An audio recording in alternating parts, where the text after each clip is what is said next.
Hello guys, welcome back to flickering frames. കഴിഞ്ഞ വീഡിയോയിൽ നമ്മൾ താമരപ്പാടവും സീതാർകുണ്ട് വെള്ളച്ചാട്ടവും ഒക്കെയാണ് കണ്ടത്.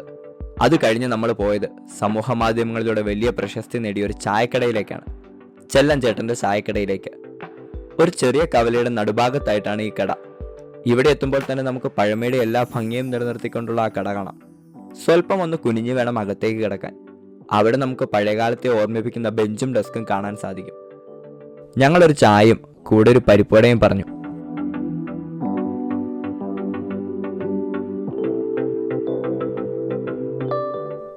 മണ്ണും മൂലയും കൊണ്ട് പണിതിരിക്കുന്ന ഈ കടയ്ക്ക് ഏതാണ്ട് 60 വർഷത്തോളം പഴക്കമുണ്ടെന്നാണ് പറഞ്ഞത്. ഈ കാഴ്ചകൾ കണ്ടാൽ തന്നെ അറിയാം ആളുകൾ എത്ര ആസ്വദിച്ചാണ് ഇവിടെ വരുന്നതെന്ന്. ചായയൊക്കെ കുടിച്ച് കുറച്ചു നേരം ആ വരാന്തയിലൊക്കെ ഇരിക്കുന്നത് ഒരു സുഖം തന്നെയാണ്.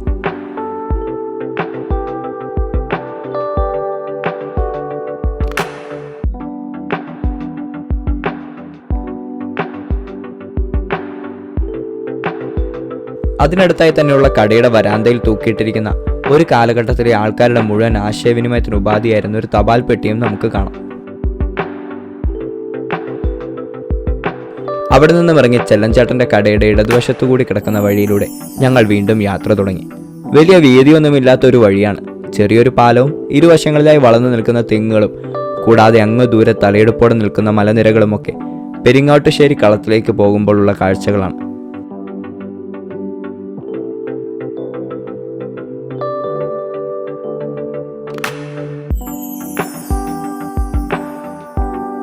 നോക്കെത്താ ദൂരത്തോളം പരന്നു കിടക്കുന്ന നെൽപ്പാടങ്ങളും മറുവശത്തെ പപ്പായത്തോട്ടവും എല്ലാം കാഴ്ചകൾ കൂടുതൽ മനോഹരമാക്കുന്നു.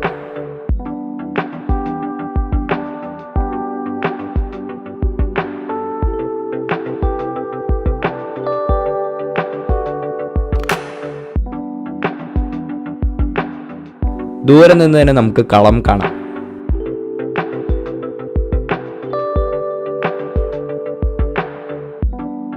പാറയുടെ മുകളിലായി നിർമ്മിച്ചിരിക്കുന്ന ഈ കളത്തിന് 140 വർഷങ്ങളോളം പഴക്കമുണ്ട്.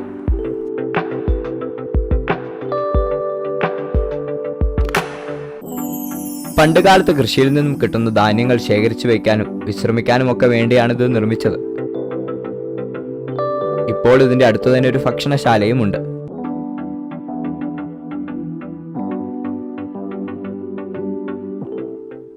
പാലക്കാടൻ കാർഷിക സംസ്കാരത്തിന്റെ ഭാഗമാണ് കളം. പാടങ്ങളോട് ചേർന്ന് കൃഷി നടത്തുന്നവർക്ക് താമസിക്കാനും നെല്ല് സംഭരിക്കാനും സൗകര്യമുള്ള ഇടം. മിക്കവാറും കളങ്ങൾ പാറപ്പുറത്തായിരിക്കും. കൊയ്തു കൊണ്ടുവരുന്ന കറ്റകൾ അടുക്കാനും മെതിച്ചെടുക്കാനും പാറപ്പുറമാണ് കൂടുതൽ സൗകര്യം എന്നത് തന്നെയാണ് കാരണം.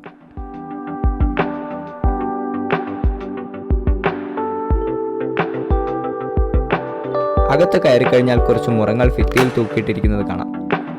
വരാന്തയിൽ കാറ്റുകൊണ്ടിരിക്കാൻ തന്നെ ഒരു പ്രത്യേക രസമാണ്. തെങ്ങും നെല്ലും കൂടാതെ ഇവിടെ മാങ്ങാ കൃഷിയുമുണ്ട്. പാടവും അതിലെ ഇടവഴികളും ചുറ്റുമുള്ള മലയുമെല്ലാം ഗ്രാമീണ സൗന്ദര്യത്തിന്റെ തനി പകർപ്പുകളാണെന്ന് തന്നെ പറയാം.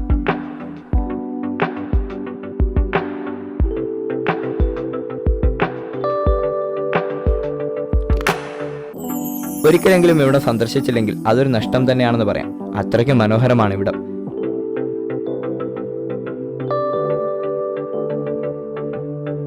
ഈ കാഴ്ചകൾക്ക് ശേഷം പോയത് ചിങ്ങഞ്ചിറ പ്രകൃതി ക്ഷേത്രത്തിലേക്കാണ്. പേര് പോലെ തന്നെ പ്രകൃതി തന്നെ ആരാധനാമൂർത്തിയായി നിലകൊള്ളുന്ന ഭൂമിയാണ് ചിങ്ങഞ്ചിറ. ചുറ്റും ആൽമരങ്ങളും അതിൽ തൂങ്ങിയാടുന്ന വേരുകളും ഒക്കെയാണ് ഇവിടെ എത്തുമ്പോഴുള്ള ആദ്യ കാഴ്ച. ഒരുപാട് ആളുകൾ സന്ദർശിക്കുന്ന സ്ഥലമാണിവിടെ. വീടുപണി തടസ്സമില്ലാതെ നടക്കാൻ വീടുകളുടെയും കുട്ടികളില്ലാത്തവർ തൊട്ടിലുകളുടെ രൂപവും ആൽമരത്തിൽ തൂക്കിയിട്ട് പ്രാർത്ഥിക്കുന്നതാണ് ഇവിടുത്തെ വിശ്വാസം. തമിഴ്നാട്ടിൽ നിന്നുമുള്ള വിശ്വാസികൾ വീടുകളിൽ വളക്കാപ്പ് ചടങ്ങ് നടക്കുന്ന സമയത്ത് ഇവിടെ വന്ന് വളകൾ നേർന്ന് പ്രാർത്ഥിക്കാറുണ്ടത്രേ. സ്വന്തമായി പൂജ ചെയ്ത് കോഴിയെയോ ആടിനെയോ കുരുതി കൊടുത്ത് തൊട്ടടുത്ത സ്ഥലത്ത് അടുപ്പുകൂട്ടി ഭക്ഷണം പാകം ചെയ്ത് മൂർത്തിക്ക് നേദിക്കുന്നത് ഇവിടുത്തെ മറ്റൊരു രീതിയാണ്.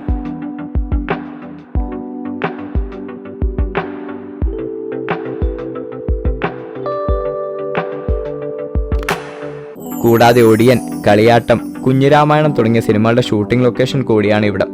അങ്ങനെ ഇവിടുത്തെ കാഴ്ചകൾ മതിയാക്കി അവിടെ നിന്നിറങ്ങി.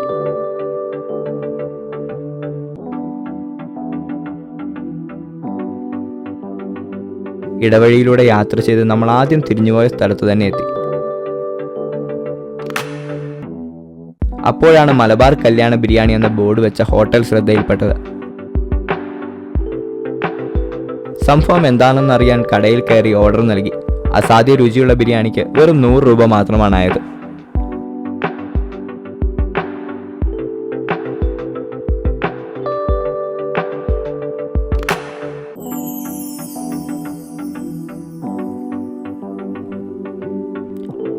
അടുത്തതായി നമ്മൾ പോകുന്നത് കുടിലിടം എന്ന സ്ഥലത്തേക്കാണ്. 20 രൂപയാണ് ഇങ്ങോട്ടുള്ള പ്രവേശന ഫീസ്. സഞ്ചാരികളെ ആകർഷിക്കാനായി പഴയകാലത്തെ കാളവണ്ടിയും പടിപ്പുരയും ഒക്കെ ഒരുക്കി വെച്ചിട്ടുണ്ട്. പടിപ്പുരയുടെ വാതിൽ തുറക്കുമ്പോഴുള്ള കാഴ്ച ഒന്ന് കാണേണ്ടത് തന്നെയാണ്.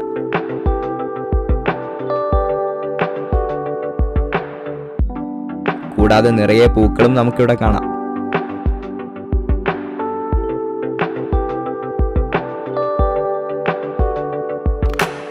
നോക്കത്താ ദൂരത്തോളം പരന്നു കിടക്കുന്ന പാടത്ത് അങ്ങിങ്ങായി ഓലമേഞ്ഞ കുടിലുകളും ഇതാണ് ഈ പ്രദേശത്തെ കുടിലിടം എന്ന പേരിൽ പ്രശസ്തമാക്കിയത്.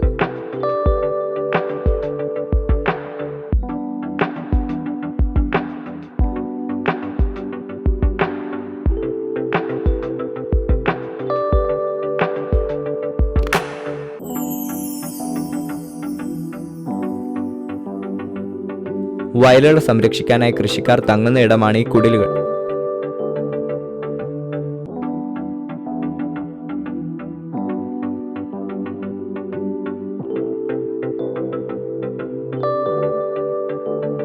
വരമ്പത്തോടെ നടക്കുമ്പോൾ കാണുന്ന പല കളറുകളിലുള്ള റാന്തൽ വിളക്കുകൾ കാഴ്ചയുടെ ഭംഗി കൂട്ടുന്നു.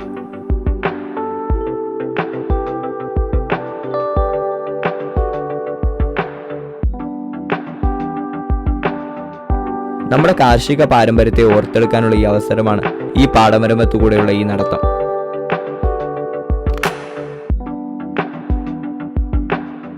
കൃഷിസ്ഥലത്തേക്ക് വെള്ളം തിരിക്കുന്ന പരമ്പരാഗത രീതിയിലുള്ള കാർഷിക ഉപകരണവും നമുക്കിവിടെ കാണാൻ സാധിക്കും.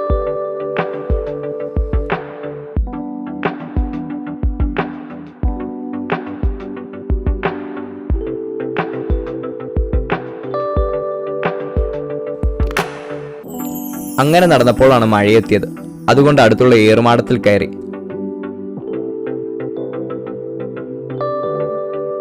അവിടെ നിന്നുള്ള കാഴ്ചയും ഓലയിൽ തട്ടിത്തെറിക്കുന്ന മഴത്തുള്ളികളുമെല്ലാം മനസ്സിനൊരു കുളിർമയായിരുന്നു.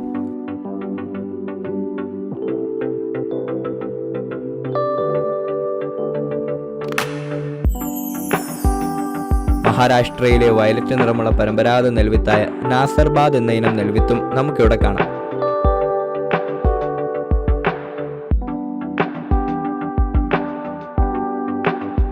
അതിനടുത്തായി തന്നെ വെറും 10 മിനിറ്റ് കൊണ്ട് പോർട്രേറ്റ് പടം വരയ്ക്കുന്ന ഒരു ചേട്ടനും ഇരിപ്പുണ്ട്.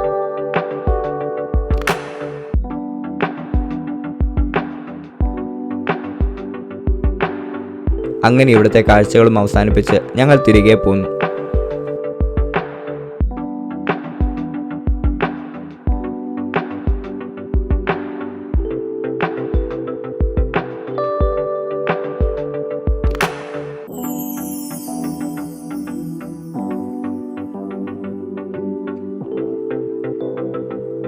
ലക്ഷ്യമില്ലാത്ത യാത്രകൾ മനോഹരമാണെന്ന് പറയുന്നത് പോലെ ചെറിയ യാത്രകളും അതിമനോഹരമാക്കാൻ ഇതുപോലെയുള്ള സ്ഥലങ്ങൾക്ക് സാധിക്കും.